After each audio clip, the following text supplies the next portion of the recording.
Hello? Yeah, you're not going to be seeing my mouth. Anyway, Ezra and Nehemiah were actually one book at one point. Were broken up because, well, they're kind of just two separate stories.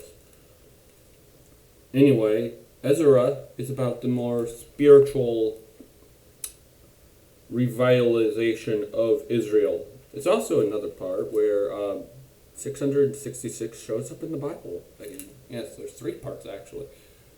One was Solomon and his daily money getting. The other, the famous one. And then this one of verse 13 of Adonijam 666. List of the men of the people of Israel returning. Do with that as you will. It's the third one. Yeah. Anyway. So Ezra is more of this spiritual return of Israel. It's the rebuilding of the temple. It's Israel returning to their God and purifying themselves, and the Levites purifying themselves. Where Nehemiah is a more defensive role. Israel taking up weapons and building its wall back up around Jerusalem, and Israel defending itself. More like a political revival in such a way. Yes, a good way to revive a nation is through spiritual and political. But something you should know about Nehemiah and Ezra is they kind of just do each of their own things. They don't really interact with each other that much. So yes, you don't combine the spiritual and the political, separation of church and state. Yes, I'm using two books of the Bible to support church and state separation. But that doesn't mean both aren't valuable. That both aren't important.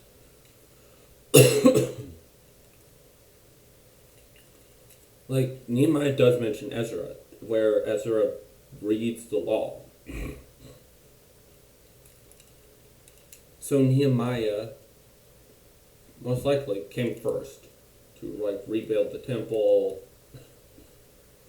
Then there was this spiritual revival. Can we see something here? Maybe a hint at the future. First, a rebuilt of the temple,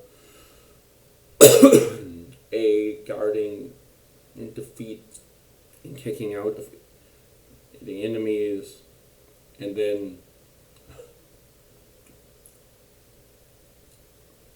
turning back to God.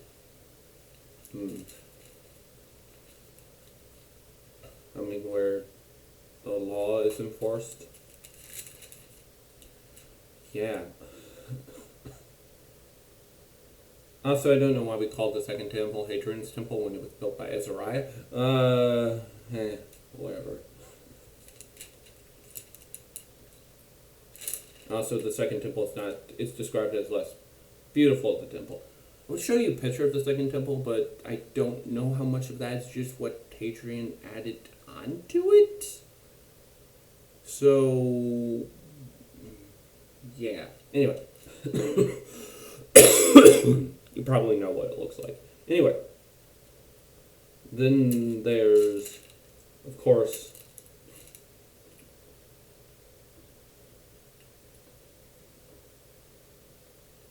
the final reforms, and where it talked about people marrying foreigners. Now, this has always been an outlaw of the Bible. Do not do this. Now, what people try to say is this is against interracial marriage. No, it's not. The people of the surrounding lands, mostly descendants of Lot and Edom, weren't of a different race. They weren't. They weren't. They were of the same race. Intermarriage with them had everything to do with paganness. Like, don't go into other nations because of this allure of becoming pagan. Notice something.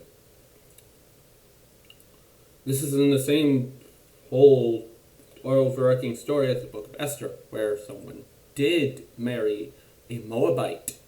Esther was a Moabite, meaning she and Boaz got married, but what was Ruth doing? Denouncing her entire old religion, the entire thing. Because she wanted to help her mother-in-law. So, yes, there is a difference there. What the Bible's talking about is cultural. It's not talking about ethnic. If someone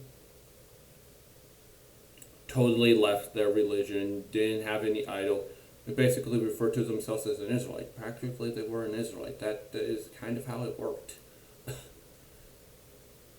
And then, of course, they could enter in after a certain number of years, unless they were like Ruth and made a really big commitment. But anyway, that is Azariah and Nehemiah. See you next time.